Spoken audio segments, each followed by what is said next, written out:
오늘은 연중 4주일이고요.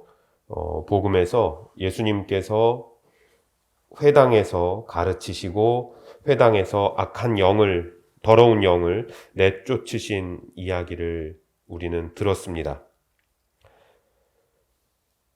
안식일이었고 예수님께서는 회당에 들어가셔서 사람들을 가르치셨습니다. 그런데 그 모습이 이전에 회당에서 가르쳤던 다른 율법학자들과는 확연히 달랐던 거예요.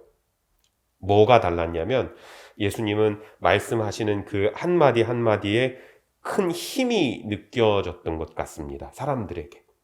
그래서 저렇게 권위 있는 가르침은 처음이구나, 이렇게 사람들이 깜짝 놀랄 정도였으니까요. 그런데 그 가운데 그 회당에 어떤 사람이 있었느냐면 더러운 영에 들린 사람이 있었던 거예요. 그러니까 우리가 상식적으로 생각하기에 이상한 행동을 하고 갑자기 경련을 일으킨다거나 알아들을 수 없는 말을 한다거나 이런 일이 벌어졌겠죠. 그 안에 있었던 그 사람이 아니라 그 안에 있었던 그 더러운 영이 이제 예수님을 알아본 겁니다. 나자렛 사람 예수님, 당신께서 저희와 무슨 상관이 있습니까? 저희를 멸망시키러 오셨습니까? 저는 당신이 누구신지 압니다. 당신은 하느님의 거룩하신 분이십니다. 예수님이 그 이야기를 이렇게 들으시고 나서는 조용히 해라. 그리고 그 사람에게서 나가라. 그리고 그 사람 더 이상 괴롭히지 말아라. 이렇게 이야기를 하신 겁니다. 그러니까 그 더러운 영은 들어있던 그 사람에게 경련을 일으켜 놓고 나갔다. 우리가 상상할 수 있잖아요. 그 장면을 이렇게. 악한 영이 예수님을 대적하는 장면인 겁니다. 둘이 싸움을 한다, 이런 건 표현이 맞지 않아요. 이제 급이 다르잖아요. 급이. 예수님께서 악한 영을 내쫓으시고 더러운 영을 내쫓으시고, 더러운 영은 버텨보려고 했으나 말이 안 되는 거죠. 상대가 안 되는 거죠.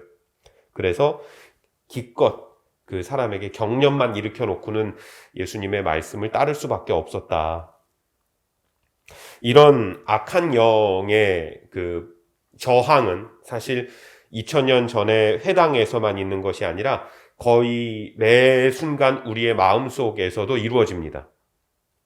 때로는 편안하고 내가 누릴 수 있는 것들, 편안함 혹은 안락함, 비슷한 이야기지만, 그리고 내가 누릴 수 있는 즐거움, 내가 먹을 수 있는 맛있는 음식, 혹은 내가 볼 수 있는 아주 재미있는 광경, 혹은 재미있는 콘텐츠, 이런 것들이 내 마음 안에 있을 때에 그런 것들에 맛들이고 거기에만 몰두하고 하는 것들이 사실은 내 마음에 있는 욕심일 수도 있거든요. 그런 걸 전적으로 하지 마셔라 라고 말씀을 드리는 것이 아니라 절제되어 있는 가운데에 그런 것들을 향유하고 누리는 거지, 무분별하게 맛있는 것만 이만큼, 재미있는 콘텐츠만 이만큼, 무분별하게 편안함을 누리고 그러는 것은 사실은 주님에게서 오는 것이라고 볼 수는 없습니다. 그렇다고 볼 때에 내가 그렇게 한도 끝도 없이 그렇게 하고 싶은 내 안에 있는 마음과 절제되고 더 이웃들과 함께 그런 것들을 나누고 향유할 수 있는 주님의 영에게서 오는 것이 내 안에서 계속 이렇게 왔다 갔다 하죠. 그것이 회당에서 이루어지는 2000년 전에 이루어졌던 일이 아니라 21세기에 있는 오늘 코로나의 한중간에 있는 우리들의 마음속에서 이루어지는 일입니다. 그 대결에서 더러운 영의 승리가 점쳐질지 혹은 예수님의 승리로 그 대결이 끝이 날지는 잘 모르겠어요. 아직은. 모든 면에 있어서 예수님의 승리로 끝나는 것 같지는 않습니다. 요새는.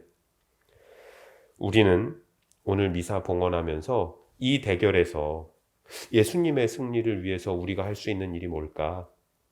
예수님 쪽으로 한 걸음 더 이렇게 가는 것, 그것도 필요할 수 있겠습니다. 그리고 예수님께서 원하시는 게 뭘까? 이런 것들도 내 스스로 더 알려고 노력하고 그렇게 하려고 노력하시면 좋겠습니다. 오늘 미사 봉헌하시면서 이런 노력들을 위해 주님께 은총을 구하시면 좋겠고, 앞으로 일주일 동안 실질적으로 내 마음 안에서 벌어지는 이 대결에서 예수님이 승리할 수 있도록 노력하시는 한 주 보내시면 좋겠습니다. 잠시 묵상하시겠습니다.